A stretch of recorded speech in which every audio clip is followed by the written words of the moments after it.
Alhamdulillahilladzi hadana li hada wa ma kunna linahtadiya laula an hadanallah. Ashhadu an la ilaha illallah wa ashhadu anna Muhammadan abduhu wa rasuluhu sallallahu alaihi wasallam. Assalamu alaikum warahmatullahi ta'ala wabarakatuhu. So dumako naman tayo sa araw na ito patungkol sa tinatawag na geography, patungkol sa water cycle. Water cycle na kung saan almost noong 15th century lamang sila nakapagdesisyon patungkol sa water cycle na kung saan matagal na itong nakasulat sa banal na Quran at detalyado ang paano ginagawa ng Allah Subhanahu wa Ta'ala ang water cycle. Bago natin dakuhan ang paksahin natin sa araw na ito, na napakagandang paksa nito at marami tayong napakagaan lamang nakapupulutan na aral dito. At ito naman ay napakahalaga na malaman ng bawat isang Muslim at makita ang kahalagaan, kapangyarihan, milagrong salita ng Allah Subhanahu wa Ta'ala sa banal na Quran. Ang water cycle o ibig sabihin, ang pabalik-balik na pag-ikot ng tubig mula sa karagatan, kalupaan, pabalik sa karagatan, meaning paulit-ulit ito na nangyayari taon-taon, ay bahagi ito ng nilikha ng Allah Subhanahu wa Ta'ala upang tustusan ng malaking biyaya ang mga nananahan sa kalupaan upang magpatuloy na magkaroon ng buhay. Sapagkat without water cycle, imposibleng mabuhay ang mga tao o animales o ano paman sa mundong ito. Kaya mahalaga ang water cycle. Kasi ang tubig, alam natin, inihigop yan ng lupa. Diba? Alimbawa, pag may baha, nakita nyo naman, hindi lang ang araw ang kumukuha niyan, kundi ang lupa ang humihigop niyan. So kung ang tubig ay patuloy na hinihigop lamang ng lupa at walang ulan na darating, abay, masasaid ang tubig sa kalupaan. Anong tutubong pananim? Puno, halaman, butil, anong batis, anong tubig sa batis, lawa, ang matitira kung hindi umuulan. That's why, napakahalaga ng pabalik-balik o pag-ikot ng tubig mula sa ulan, na kinuha sa karagatan, babagsak sa lupa, iikot muli sa karagatan, at pagkatapos magagawang ulit ulan, babagsak sa lupa. Napakahalaga nito. Kaya hindi natin pwedeng, minsan maririnig natin, lalo lang mga hindi mananampalataya, kapag ulan ng ulan, galit na galit sila. Pero hindi nila alam, kailangan yun eh. Kung walang ulan, paano ka mabubuhay kung wala yun? Kaya ang ulan, blessing yan, at kailangan tayo maghingi ng dua. Magdua tayo kay Allah Subhanahu wa Ta'ala, gawing mabuti ang ulan. Kasi ang ulan, minsan, punishment din yan. May punishment ang ulan. Kung bakit padadala ng Subhanahu wa Ta'ala, mamaya alamin natin yan. Ha? Pero kahit punishment ito, justice ito, at mayroon pa rin biyaya. Kasi ang ulan, actually, ito ay tubig na mabiyaya na pinadadala ng Allah Subhanahu wa Ta'ala. So sa pamamagitan ng ulan, nakakainom ang mga tao. Especially noong unang panahon, wala namang gripo noon. Saan sila kukuha ng gripo? Saan sila igib? Actually, mga balon lang ang ginagawa nila. Kung walang ulan, nasasayid din ng mga balon. Siyempre, dahil ang tubig ay sisip-sipin talaga ng lupa yan. Lalamunin niya lahat yan. Kaya mahalaga magkaroon tubig, parang balon magkaroon din ng tubig. So sa pamamagitan ng ulan, ang mga animales, hayop, mga tao, nakakakuha sila ng inumin nila at nakakagamit sila sa paraang nais nilang gamitin o paano gagamitin ang tubig. At ito ay matagal na sa banal na Quran, ang water cycle kung paano detalyadong pinaliwanag ng Allah Subhanahu wa Ta'ala, ngunit noong 1580 pa lamang. Kita mo, tagal na ng Quran 1580 pa lamang. Kauna-una ang tao ang nagpaliwanag ng water cycle. At malamang na hindi niya nabasa ang banal na Quran. Dahil hindi kumpleto o may kalabuan ang kanyang pagpapaliwanag. Ito si Bernard Palissy. Si Bernard Palissy nila ang unang naglarawan kung paano nangyayari ang water cycle Sinabi din ng iba, si Franz Pater. Una din yan, meaning para magkasabay lang silang nagpaliwanag. Sinabi nila, ang water cycle na gaganap, ang tubig sa karagatan ay nag-e-evaporate. Yung mga singaw, alam natin pag may singaw, at aakyat yan. Kita niyo parang yung mainit na kape, yung umaakyat, evaporate yung tawag doon, yung usok na umaakyat.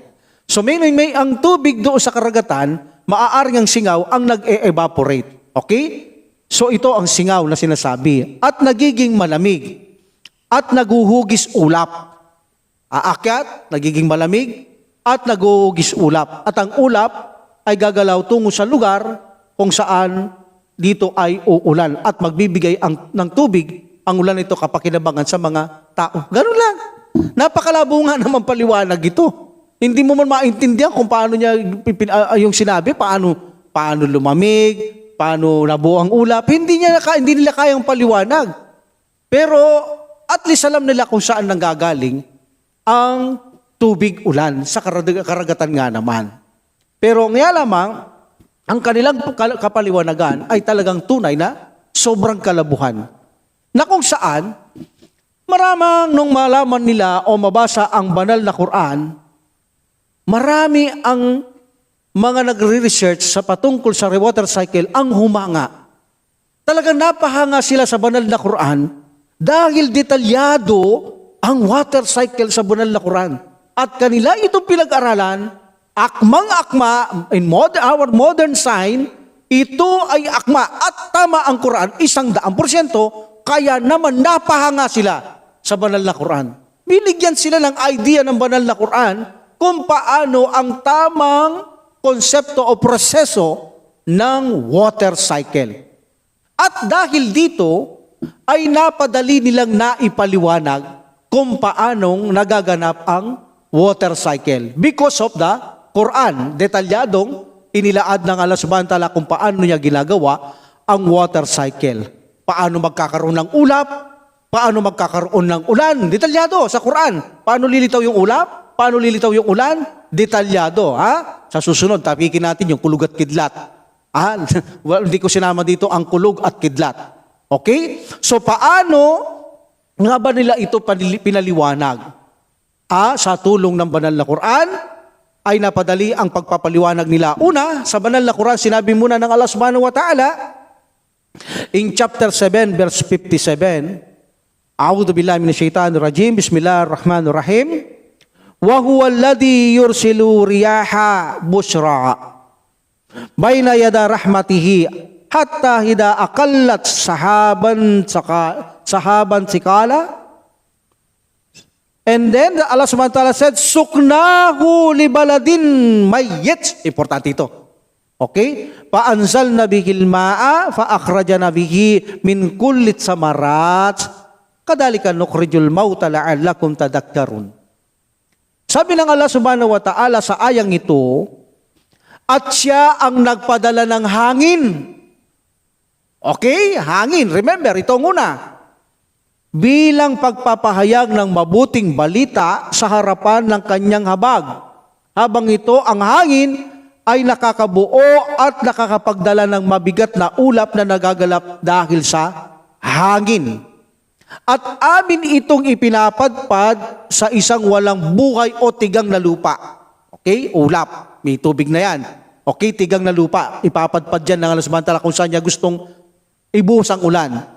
At aming pinangyari na ang ulan ay mamalisbis, meaning bumuhos dito at kami ay nagpasibol dito sa kalupaan ng lahat ng uri ng bungang kahoy. Sa gayon ding paraan ay aming bubuhayin kayo mula sa patay. Meaning yan tubig, ulan, dinala niya sa patay na lupa, tigang na lupa, binuhay niya. Aalamin natin paano mabubuhay ang lupa, namamatay pala ito. Okay? So ganun din ang tao, sabi ng Allah subhanahu wa ta'ala, sa gayon ding paraan, ay bubuhayin kayo mula sa patay. Meaning, kung patay kayo, kaya kayong bigyang buhay ng Allah subhanahu wa ta'ala upang kayo naman ay mabigyang aral o paalaala. Meaning, ito'y maging alaala sa inyo, maging kapakipakinabang, baka sakaling sumamba kayo kay Allah subhanahu wa ta'ala. Yun ang ibig sabihin. Sa other ayah, in chapter 15, verse 29, wa arsalna riyaha lawakiha fa anzalna minas sama'i ma'an faaskayna kumuhu wa ma antum lahu bikhazinin.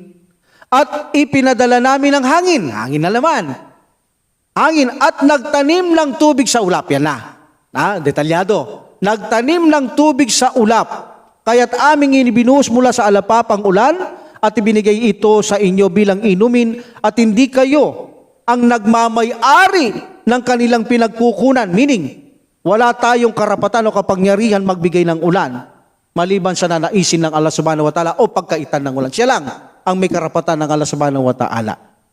So in this ayah, very clear, ang unang proseso na gagawin ang water cycle ayon sa dalawang ayah, hangin muna. Hindi binanggit ng nauna yan. Hangin muna. Sabi ng Allah subhanahu wa ta'ala, ang source para makagawa ng water cycle, para makagkaroon ng ulap, nucleus, cumulus, and then cumulonimbus, tubig muna. Bago nucleus, cumulus, and then cumulonimbus. Hangin muna. Magpapadala ng hangin ang Allah subhanahu wa ta'ala saan? Bilang kanyang habag ito, magandang balita, para dalhin sa karagatan at palakihin ang alon. Of course, pag malakas ang hangin, lalaki ang halon ng dagat. Okay? So bakit kailangan magpadala ng hangin at lumaki ang halon? Dahil dito ay maaaring magkaroon ng mga singaw ang alon. Meaning, maaaring bumula, may pumutok, at dahil dito, yung singaw, kukunin ng hangin at iaakyat niya. Okay? Iaakyat niya. At sa pag-aakyat ng tubig na ito, itong kinuha niya na sinasabing maraming tones ito. Maraming tones ang bulang ito sa isang segundo lang. Maraming tones. Kukunin ng hangin, saan nila, ang tubig na ito ay galing sa dagat alat. At itong alat na ito ang nagbibigay para makondense o maging malapot. Sa iba naman nila, nag-research, nagpapadala rin ng alikabok ang Allah subhanahu wa ta'ala na hindi alam kung saan ang gagaling hanggang ngayon. Darating doon ang alikabok na halos hindi natin nakikita. Okay? At dito didikit yung pumutok o sumingaw na tubig doon sa alikabok. Dahil dito ay magiging malapot ito. Bawat putok, singaw, may alikabok. At dito ay nabubuo ang sinasabing nucleus. Okay? Dito ay sinasabing nabubuo ang nucleus dahil sa alikabok na ito. Sabi ng mga iba, dahil sa alat na tubig na ito, nagiging malapot. So ito ang sinasabing nucleus. At muli ang mga putok ng mahangin maalon, malaki, pumuputok yung dagat, gumaganyan, nagkakaroon ng mga putok, singaw, kinukuha ng hangin yon at pinagsasama ng alikabok, nagiging malapot, o kaya naman alat ng tubig, nagiging condense, o malapot ito, at inaakyat ng hangin. Inaakyat niya ito. Ito ang nucleus, at patuloy itong nagsasama ang maliliit na ito, na kung saan hanggang sa ito ay mabuo na mga cumulus, meaning maliliit na ulap na. Nagsama-sama na yung maliliit na tinatawag na pinagmulan nucleus at lumalaki na ng konti na sinasabing ito ay cumulus na. So meaning ang tubig nakahalo doon sa alikabok. Okay? O kaya naman alat tubig para ito ay maging malapot. So pasan-pasan ngayon nito ang tubig sa loob. Meaning inaakyat niya, ito ang ulap, cumulus, pwedeng pinagdikit yung hangin, abang nagtataas, dinidikit niya sa ilalim na ganyan. Kaya ang ulap, makikita niyo pag nagsama-sama na, they call this cumulonimbus. Parang bundok yan. Dahil sa kakadagdag sa baba, tumataas, at lumalamig naman yung tubig sa taas, sa tuktok nito. Okay? So, hindi pa natin tatapikin ang kadlat at kulog. Dito yan. So, in this situation, kapag ito ay nagiging cumulonimbus na, yung cumulus na muulap na maliliit, nagsama-sama na, lalaki na parang bundok yan, magkakaroon dito o makakabuo dito mula sa patak na may pumapatak dyan, alam natin yan, na kung saan bumubuo ng nagyeyelo sa sentro. Sa sentro ng ulap, nagkakaroon dito ng nagyeyelo sa sentro at nagre-resulta ito dahil sa mga patak ng tubig. At magtitipon naman sa paligid ng sentrong yelo ang mga iba pang tubig o patak. Ang siyang dahilan hanggang sa pag-akyat ng hangin sa tubig at dumarami, may sukat yan. May sukat yan. Binanggit na samantala may sukat lang ang tubig sa ulap para hindi kayanin ng hangin. Para hindi niya na maiakyat. So kapag ito ay hindi na kaya ng hangin, na ipinapadpad niya kung saan gusto ng Allah subhanahu wa ta'ala, sa tigang na lupa o saan paman. Hindi na kaya ng hangin sa pagdadagdag ng cumulus mula sa nucleus, cumulus, and cumulonimbus, at nagdadagdag ang kaangin ng mga tubig kung saan ito ay bumibigat. Until na hindi niya na kaya iakyat. Hindi niya na kayang iakyat. Actually, kahit 300 tons, kaya nang akyat ng hangin ang tubig. 300 tons, marami yun. Kaya niyang iakyat yun. But lampas sa 300 tons, ayon sa pag-aaral na hindi kayang akyat ng hangin. In this situation, dahil hindi na kaya ng hangin, mabigat na ito. So makikita ngayon na ang ulap ay mangingitim. Bababa ang ulap sa bigat, hindi na kaya ng hangin, bababa ito. Kaya makita pag may mga bagyo, ulan, napakababa ng ulap, mababa, hindi na kaya ng hangin na iakyat. So in this situation, mangingitim. By the will of Allah subhanahu wa ta'ala, sign ito para ibagsak niya ang tubig dahil hindi na makayanan ng ulap. Okay? And remember, ang ulap nito, sabi nila, ay may sarili itong karaktikal. May sarili siyang, parang sinasabing pangangatawan, na hindi siya sakop ng tubig. Dahil kung siya ay magiging katulad ng tubig, itang ulap na sinasabing tubig lahat yan, maninigas yan, magyayelo lahat yan, at babagsak dito sa lupa na maaring buo yan. So hindi. Iba ang kanyang katangiang taglay ng ulap kaysa sa tubig na kanyang dinadala. At binubuhos dito ng ulap ang tubig kapag hindi na kayang buhatin ang tubig na ito. So in this situation, uulan. At dadalhin ito ng Allah subhanahu wa ta'ala sa isang lugar na kung saan gusto niyang umulan bilang biyaya sa mga tao or punishment sa mga tao. But there is a justice in this situation. In this situation, bakit kaya binanggit ng Allah subhanahu wa ta'ala at ibubuhos niya yung tubig sa mga patay na lupa? Number 1, patay na lupa, namamatay. Number 2, paano niya binubuhay ang patay na lupa? Dahil kung ang lupa ay patay, hindi buhay, malabong tumubo ang pananim. Kailangan niya munang buhayin ng lupa bago lumabas ang mga pananim. Mamaya, malalaman niyo, what amazing, paano niya binubuhay ang lupa ayon sa research ng mga, kahit hindi mananampalataya, patungkol paano binubuhay ng samantala ang lupa. But ang source talaga ulan. But mayroong instrumento sa loob ng lupa para ito ay magkaroon ng buhay ang lupa. Badakwa natin yan, inshallah. So sabi ng Allah subhanahu wa ta'ala ulit, in chapter 24 verse 43, alam tara anna Allah yusji sahaban tumma yu'allifu bainahu tumma yaj'alahu rukama.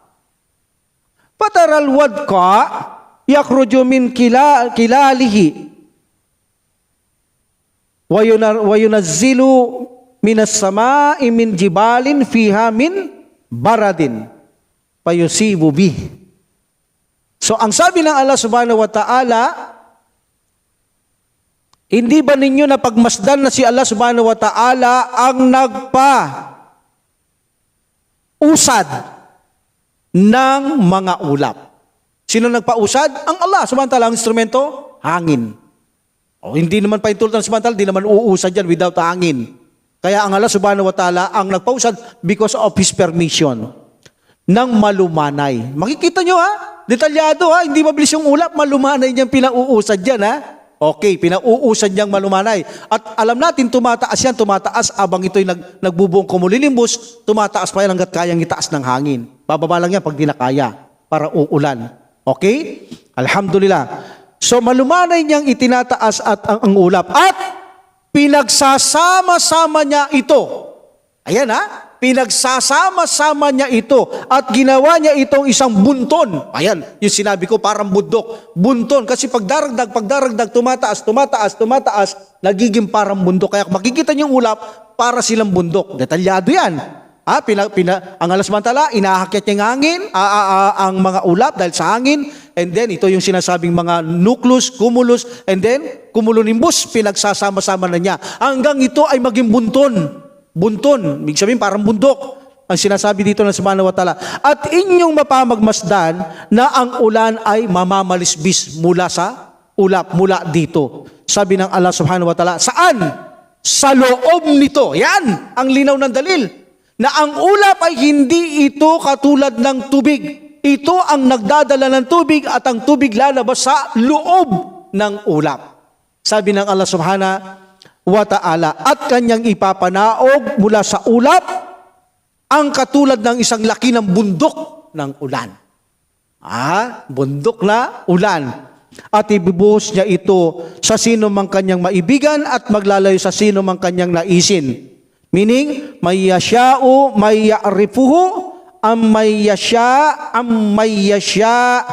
Sabi ng Allah subhanahu wa ta'ala, ibibuhos niya ito sa kanino mang gusto at sa kanino mang gusto niyang pagkaitan. Meaning, hindi niya siya bibigyan ng ulan as a punishment sa kanila. Okay? So here, ang Allah subhanahu wa ta'ala ang nagpaliwanag kung paano ang nangyayari ang nucleus sa pamamagitan ng pagdating ng hangin sa karagatan, lalaki ang alon ng tubig. Siyempre, pag malaki ang alon ng tubig, nagkakaroon ng putukan niya, nagkakaroon ng evaporation ng mga singaw, dadalin ng hangin, yung alikabok padadala ng Allah subhanahu wa ta'ala, ididikit yung hangin na singaw sa alikabok, at bawat singaw may alikabok, at ang ito ay magiging malapot, at especially ito'y maalat, at pagkatapos ay magsasama ang mga bawat alikabok at na may tubig na singaw, ito'y nucleus, at pagkatapos magsama-sama hanggang maging maliit na istilong ulap, at pagkatapos ito'y tinatawag na cumulus, at pagkatapos sa mga cumulus ay magtitipon-tipon at lalaking barang kabundok, tinatawag nilang cumulonimbus. Detalyado ang Quran na ipinaliwanag ng Allah subhanahu wa ta'ala ang patungkol sa pagbuo ng ulan at kung paano nabubuo ang ulap. Alhamdulillah. At pagkatapos nito, dinadala ng Allah subhanahu wa ta'ala kung saan niya nais. Ilagay o ibigay o ibuhos ang ulan. At ito'y lalabas sa ulap. Alam niyo, ang paglabas ng ulan, kung tutuusin, delikado ito Kung hindi sa kapangyarihan at talagang katalinuhan ng alasmantalang walang hanggan. Bakit? Kasi kapag ang hangin, hindi niya na kayang iakyat ang bigat ng ulan. Tubig yan Sa loob ng ulap Ang bigat na yan. Can you imagine, bababa yan Hindi kaya ng hangin Mabigat na Dahil mangingitim uulan. So, kung ang ulan na ito, alam niyo kung hindi na aakyat ang ulap, mamatindi ang bagsak ng tubig dito, patay tayong lahat. Babagsak yun Di ba? Babagsak yun. So kung ang bagsak ng tubig talagang minsanan lang, ayari tayo dito. Ang ginagawa ng Allah subhanahu wa ta'ala, kapag ito ay bumagsak ang ulan, dahil gagaan yung ulap iaakyat ulit ng angin. Nang sa ganun, abang inuaakyat niya, ang ulan ay kontrolado. Hindi magiging mabagsik ang dating. In this situation, bababa ang tubig sa ulap na palang parachute lamang.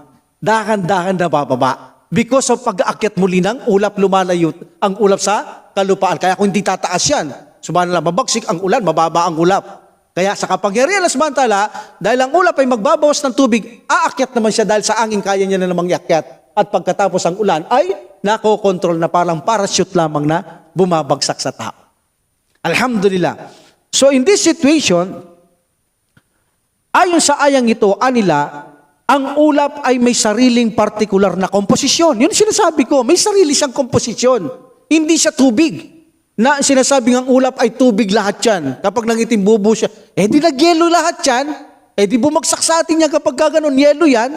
Kaya hindi. Sabi nila, may sariling partikular na komposisyon ang ulap, ang dahilan kung bakit hindi na aangkop dito ang isang regular na katangian ng tubig. Kung kaya nakikita natin ang ulap, hindi nagyeyelo.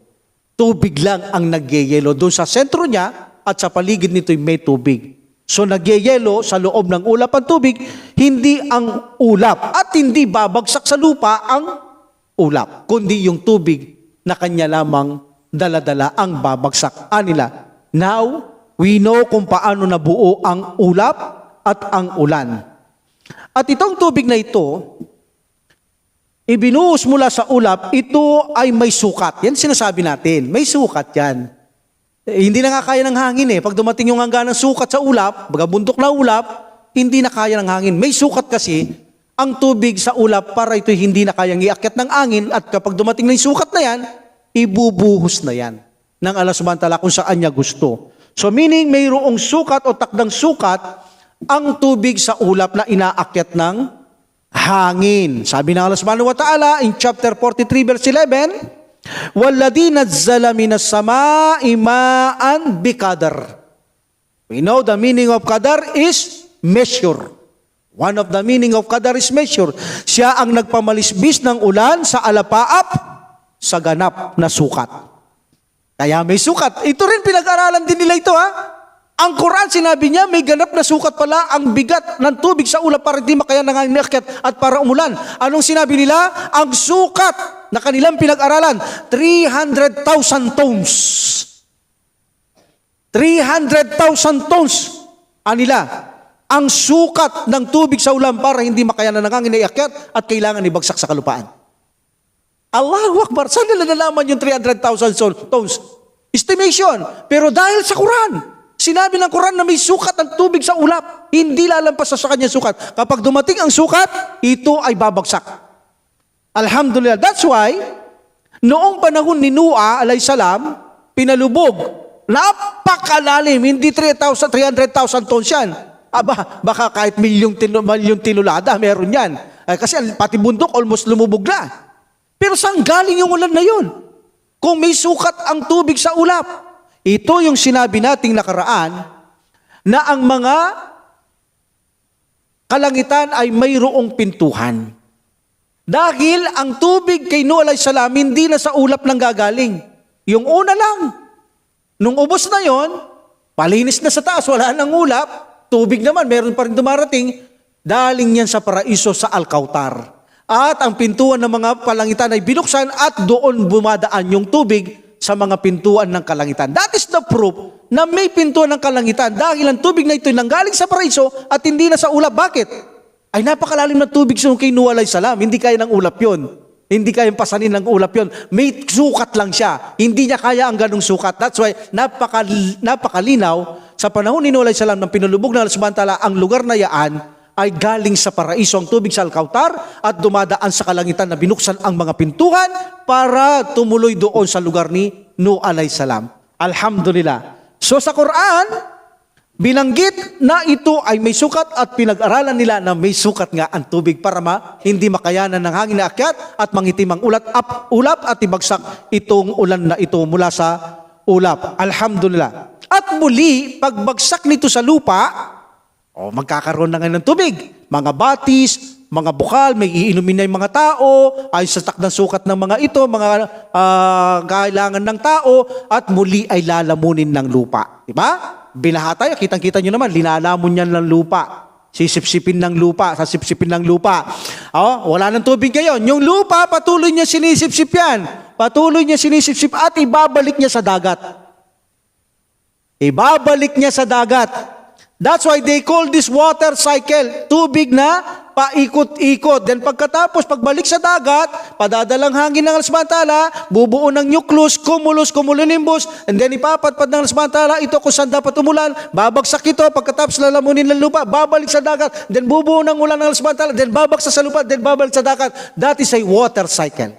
With that water cycle, walang ulan, imposible na mabuhay ang nilalang. Kaya kapag ang isang lugar ay hindi inuulanan, natataranta na ang mga tao. Umihingi na ng ulan sa dakilang tagapaglikha.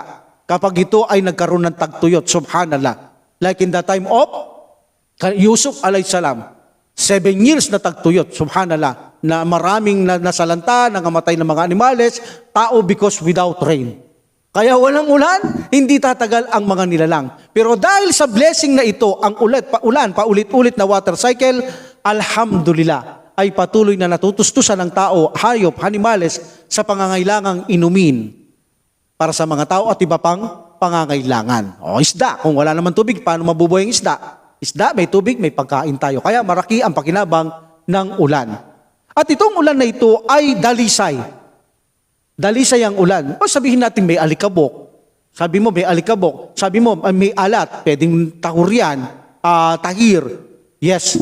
But alam natin kapag ito ay inakyat ng tubig at ang araw ay nandoon, ginagawa na itong dalisay. Kaya sinabi ng Prophet sallallahu alaihi wasallam, at ang Quran, ang pinakamalinis na tubig ay ang tubig ulan. Alhamdulillah, dumadaan ito sa prosesong ito ay gagawin talagang napakadali siya na tubig ng Allah subhanahu wa ta'ala. Sabi niya, in chapter 25, verse 48-49, wa huwa alladhi arsala riyaha busra bayna yaday rahmatihi wa anzalna minas samai ma'an tahura, hindi niya sinabing tahir, tahura, dalisay na tubig. Meaning, at siya ang nagpadala ng hangin bilang tagapaghatid ng balita na tumutungo sa harapan ng kanyang habag at nagpamalisbis kami ng dalisay na tubig mula sa alapaap. So, ang ulan ang pinakadalisay na tubig sa balat ng lupa o sa mga tubig na linika ng Allah subhanahu wa ta'ala. So, itong ulan na ito, alhamdulillah, pagkatapos binanggit ng Allah subhanahu wa ta'ala na ito ay dalisay, ito ay puno ng biyaya. O di ba? Without water cycle, sabi nga natin, walang matatagal sa atin dito. Yun lang, biyaya yun Dahil sa water cycle, paulit-ulit na pag-iikot ng tubig O di ba? Galing na sa ta'ala, bubuho siya ng tubig. Magkakaroon lang magdadala rito na parang ulap. Hanggang sa lumaki na ang ulap para maging bundok. Pagkatapos magpapaulan, dahil sa hangin yan, tulong ng hangin yan, by the way sa ta'ala. Tapos dadalhin sa'yo, nakakailangan ka tubig. O dadalhin ng Allah subhanahu wa ta'ala ang ulap sa'yo. Uulan ngayon. Blessing yan. Magkakaroon ng tubig yung lawa, ang ilog, ang batis. Di ba? Magkakaroon ng mga tubig, ang mga balon, ang mga tubig na kung saan ang mga isda, alos mamatay, magkakaroon tubig, dadami ang isda, mayroon tayo maiinom, may magagamit. Ang daming blessing nga naman doon dahil sa ulan. Kaya sabi ng Allah subhanahu wa ta'ala, وَنَزَّلْنَا مِنَ السَّمَاءِ مَاءً mubaraka, meaning blessing, at pinamalisbis namin mula sa alapaap ang ulan na puno ng biyaya. Biyaya ang ulan. Okay? Ano ang unang biyaya? Number 1, buhayin niya ang patay na lupa. Buhayin ang patay na lupa. Yes, nabanggit niya kanina Tigang na lupa, patay na lupa. Ang Allah subhanahu wa ta'ala, dadalhin niya ang ulap sa tigang na lupa para bigyang buhay at ganun din kayo bubuhay kung kayo mga patay. So, ibig sabihin, in chapter 7:57, yung binasa natin yun, bubuhay niya yung patay na lupa sa pamamagitan ng ulan. Sa pamamagitan ng ulan, bubuhayin niya ang lupa. Meaning, malinaw na ang lupa dahil sa kawalan ng tubig, namamatay siya. At bubuhayin dito ng Allah subhanahu wa ta'ala tulad ng taong patay, kaya niyang buhayin. Paano niya bubuhayin ng lupa? Yun ang tanong Bago musmong yung pananing, buhayin niya muna to. Hindi sinasabi ng Allah subhanahu wa ta'ala automatic in Quran na pagpadala siya ng ulan, na hindi niya bubuhayin muna ang lupa. Kung may mababasa man tayo sa Quran, upang pasibulan, palaguin ang mga pananim, mga laman, pasibulin ang mga butil, ang mga puno, pero bubuhayin niya muna ang lupa. Bago yun mangyayari. Kaya sa chapter 7:57, dadalhin niya muna sa tigang na lupa ang tubig, buhay niya ito, at pasisibulin niya ang mga pananim. Pero paano niya ito bubuhayin ang lupa? Number 1, by the water. Sa pamamagitan ng tubig. Okay. So dahil sa kawalan ng tubig, ang lupa ay namatay. At ang Allah subhanahu wa ta'ala, because of water cycle, natuyo yung lupa Yun ang pagkamatay niya, natuyo. Walang tumatubong pananim. Kita nyo, pag nagtatanim tayo, like a desert. Makakapagtanim ka ba dyan kung walang tubig? Wala. Yung cactus, wag natin pagtakin. Doon talaga nabuhay. May sariling tubig yung cactus na yun yung sabihin natin, magtanim tayo ng mga talbos ng kamuti. Magtanim tayo ng saging. Puno. Wala kang mapapala dyan. Bakit? Patay ang lupa. Dahil bakit? Walang tubig. So in this situation, kailangan magpadala ng Allah subhanahu wa ta'ala ng tubig. Kaya nakita nyo nangyari ngayon? Saan ba yung nangyaring umulan? Kinabukasan lang, may mga damo na. Gitna silangan yon. Di ba? Sign yun na nalalapit ang hukom. Sabi ng ating mga ngaral na kung saan magpadala ng ulan ng subhanahu wa ta'ala, kinabukasan lang, may mga damuhan na. Binuhay ng Allah subhanahu wa ta'ala ang lupa bago lumabas yung mga yaon. Pero paano niya ito binubuhay? Ito ang kanilang research. Dahil sa sinabi ng Allah subhanahu wa ta'ala namamatay ang lupa at binubuhay niya, ini-research nila mismo ang lupa. Tama ang Quran. Ang Quran, sabi niya tama. Ito palang lupang ito, kapag walang tubig, may nananahanan dito ng mga bakterya. May nananakanan ng mga bakterya sa lupa. Okay? Kapag ang ulan ay hindi dumating, walang ulan, natutuyo ang lupa, ang mga bakteryang ito, nanlalata sila, nawawalan silang sigla upang magbigay ng protina sa lupa. Sila pala ang mga bakteryang ito nagbibigay ng nitrogen sa lupa para pausbungin yung mga butil pananim. Sila ang may dahilan, may dawil sa pansamantala. So dahil walang ulan, nanglalata sila, walang sigla, dahil walang ulan. Hindi magkakaroon ng buhay ang lupa dahil hindi rin sila makagalaw-galaw at hindi makapagtapon ng nitrogen dahil sila ay lantaos, walang sigla. Ngunit kapag ang ulan ay pinarating ng Allah subhanahu wa ta'ala sa tigang na lupa, nandun yung bakterya, sa lupang yan, kapag naabutan ng tubig ang bakteryang yan, siya ay magkakaroong sigla at magtatapon siya ng nitrogen. Sa ganitong sitwasyon, bubuhayin ang lupa dahil sa nitrogen na itatapon ng mga bakterya. So dahil sa nitrogen, yung mga butil na nakabaon, mababasag at ang mga ugat ay babaon at lulusot sa lupa. Maging antuman ay mga damo, dayami, o anumang gulay, o anumang nandoon, ay lulusot yan by the will sa Allah subhanahu wa ta'ala. At ang mga bakteryang ito ay mananahanan sa ilalim ng ugat ng mga halamang yan upang patuloy na magtapon ng nitrogen, upang patuloy na lumago ang mga halaman bilang kapakinabangan sa mga hayop at mga tao. So in this situation, Allahu Akbar, nalaman nila ang lupa nga namamatay, ba't nabubuhay? Namamatay because of bacteria, nanghina, walang tubig, mabubuhay because of the rain. At kapag nagkaroon ng tubig, maabutan ng bakterya, magkakaroon sigla, magtatapon ng nitrogen, bubuhay ng lupa, at ang nasa lupa, tutubo dahil nabuhay ang lupa. Alhamdulillah, Masya Allah. So in this situation, sinabi ng Allah subhanahu wa ta'ala, bubuhayin niya ang lupa. At kapag nabuhay na ang lupa, of course, lilitaw na ang mga pananim. Pwede ka na magtanim kahit ikaw na tao. Tutubo na yung mga pananim dahil masigla na yung mga bakterya. Tutulungan na yan na lumago ang mga pananim by the will of Allah subhanahu wa ta'ala. Okay, so in this situation, mga biyaya yan. But minsan ang ulan ay punishment. Minsan pinadadala ng Allah subhanahu wa ta'ala ang ulan sa isang lugar bilang parusa.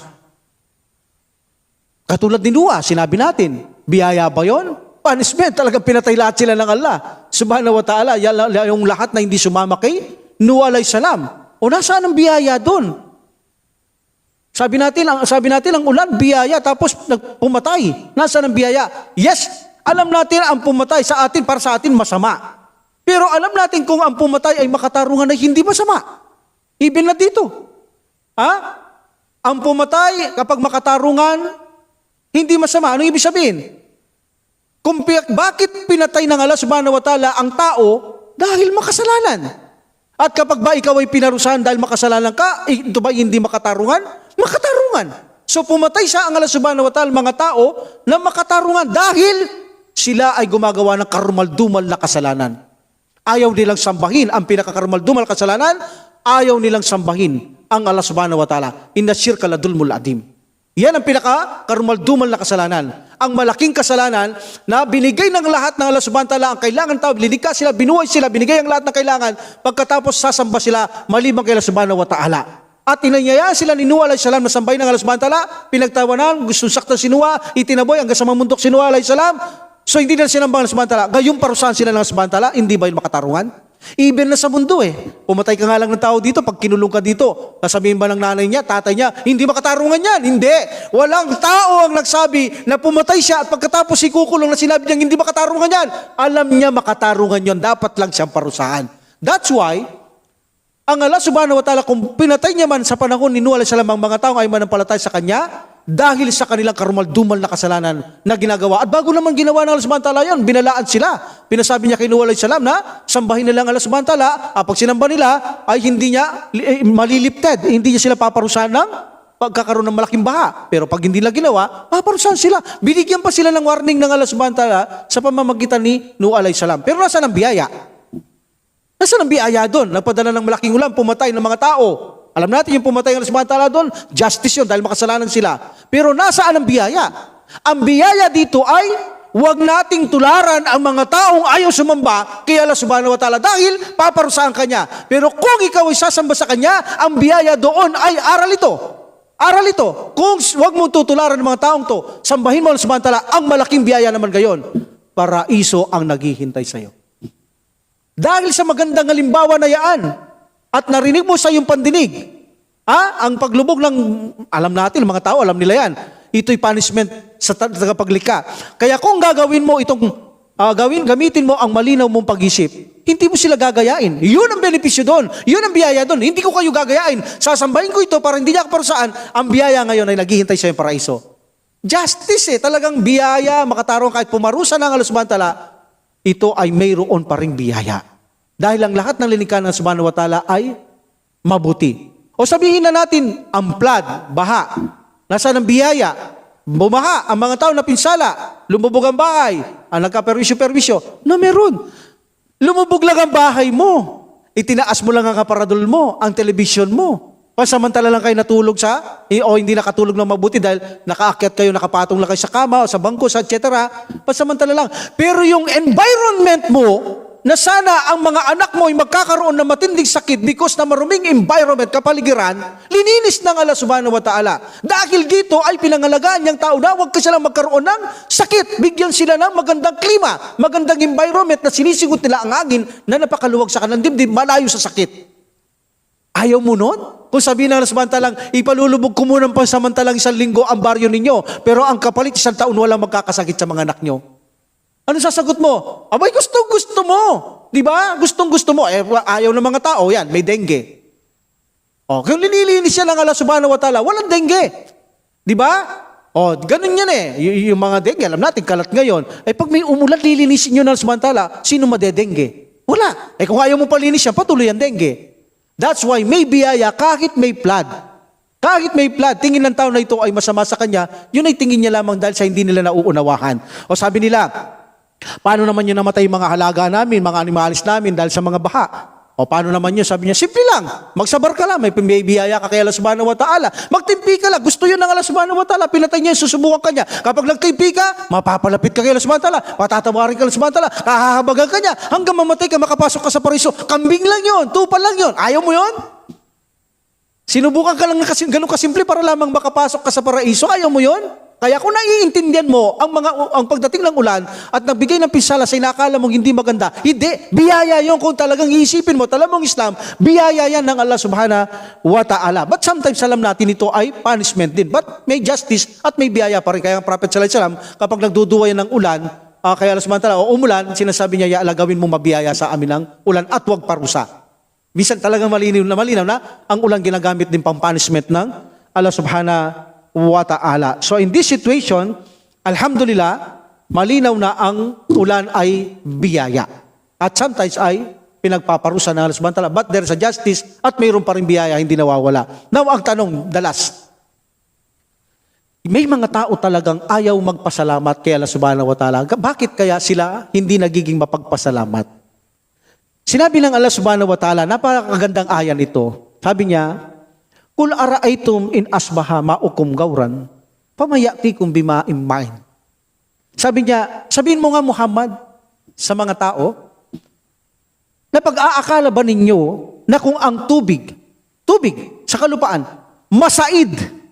Said meaning, isasaid talaga ng Allah subhanahu wa ta'ala, talagang matutuyo, bababa ng bababa sa kalupaan, talagang mawawala. Said na said. Sabihin mo Muhammad, sino baga sa inyo makapagbibigay sa inyo ng tubig? Na kung saan ay malinaw na umaagos para magamit ng tao. Sige, sabihin mo Muhammad.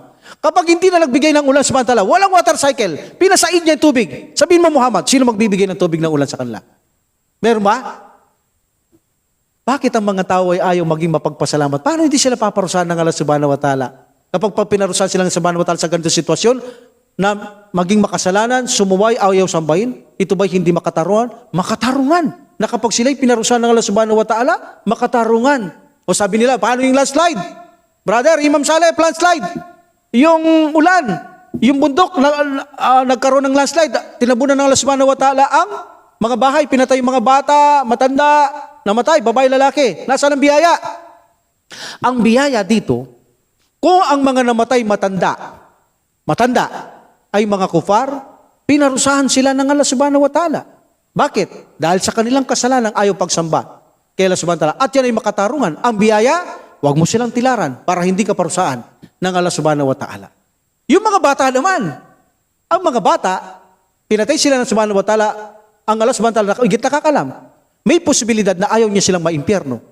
Kung bakit niya sila pinatay. Dahil alam natin ang bata, kapag namatay, hindi umabot sa tamang edad para magkaroon ng pananagutan, pinatay na ng Allah subhanahu wa ta'ala, ang kanyang nais, may possibility, ayaw niya pumasok sa impyerno, ayaw niya sundin ang pananampalataya ng kanyang magulang. Kaya pinatay na siya ng Allah subhanahu wa ta'ala, abang bata, sa araw ng paghukom, susubukan siya ng Allah subhanahu wa ta'ala sa napakagang pagsubok, at pagkatapos natupad niya ang pagsubok ng bata, pumasok ka sa paraiso. Ibig sabihin, blessing, gusto niya pumasok sa paraiso, ayaw niya maimpyerno ng mga batang yan. Dahil kung ayan, pag lumaki ng Allah subhanahu wa ta'ala yan, alam niya yon na maaaring ito'y maging kupar at mabagsik pa. Higit sa mga magulang niya, hindi magpasalamat kay Allah subhanahu wa ta'ala, ito ay mangyayari, pumasok sila sa impyerno. Pero dahil sa biyaya, habang ng subhanahu wa ta'ala, ayaw niya marating ng mga batang yun at ginawa ng subhanahu wa ta'ala, pinatay na sila.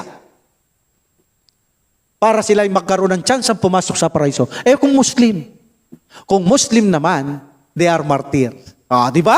Muslim, pinatay ka ng Allah subhanahu wa ta'ala, nalubog ka sa lupa because of landslide, nabagsakan ka ng lupa, di martir ka, sa araw ng paghuhukom, ikaw ipapasok sa paraiso. Iyon ang napakalaking biyaya. Baka sabihin sa'yo ng Allah subhanahu wa ta'ala, mamili ka, bigyan kita ng buhay, at pagkatapos hindi ka sure sa buhay mo, hindi ko sasabihin sa'yo, alam naman ng Allah subhanahu wa ta'ala ang lahat, hindi ko sasabihin sa'yo kung impyerno ka, paraiso. Pero kapag pinalubog kita sa lupa, sasabihin ko sa'yo, paraiso ka. Ano sasabihin mo? Yala, palubog mo na po ako ngayon. Dahil sasabihin niya sa'yo, paraiso kayo, pangako niya yun eh. That's why ang Muslim na nalubugan ng mga landslide na ganyan, namatay sila, bata man matanda, sa kanila ang paraiso, especially bata, hindi na dumadaan niya ng paglilitis sa araw ng paghukom, konektado na sa mga magulang niya na sila ay Muslim. Hindi katulad ng mga batang mga hindi Muslim, magulang Muslim, dadaan sila lang pagsubok kay Allah subhanahu wa ta'ala. Ngunit yung mga anak natin ay automatic lang yung papasok sa paraiso. Ikaw na Muslim, ikaw ay martir dahil nadagalan ka ng lupa at namatay ka. Ayaw mo nun? Iyon ang napakalaking biyaya ng Allah subhanahu wa ta'ala. That's why ang lahat ng ginagawa ng Allah subhanahu wa ta'ala ay makatarungan at mayroong justice at mayroon itong mga biyayang nakaakibat kung alam lamang ng tao. Now, napag-aralan natin kung paano ginagawa ng Allah subhanahu wa ta'ala ang water cycle, at ito'y napakalaga sa atin, paikot-ikot, pabalik-balik na tubig sa mula karagatan, kalupaan, pag-ikot sa ilalim ng lupa, pabalik-balik, paikot para sa ating pangangailangan, para patuloy mabuhay ang lilikha ng Allah subhanahu wa ta'ala. Nalaman din natin paano nagkakaroon ng unti-unting nucleus hanggang maging maliit na ulap, hanggang sa maging malaking ulap, at paano ibabagsak ng Allah subhanahu wa ta'ala, o saan ibabagsak ito, at paano niya bubuhayin ang patay na lupa ng Allah subhanahu wa ta'ala upang pausbungin ang pananim bilang kapakinabangan sa mga tao at hayop. Alhamdulillah, sa susunod, insyaAllah, dakuhan natin yung kidlat at kulog. Saan ito nanggagaling? InsyaAllah. Wa akhiru da'watina alhamdulillah rabbil alamin wa salatu wassalamu ala rasulillah. Subhanaka Allahumma wa bihamdika asyhadu an la ilaha illa anta astaghfiruka wa atubu ilaik. Assalamualaikum warahmatullahi taala wabarakatuh.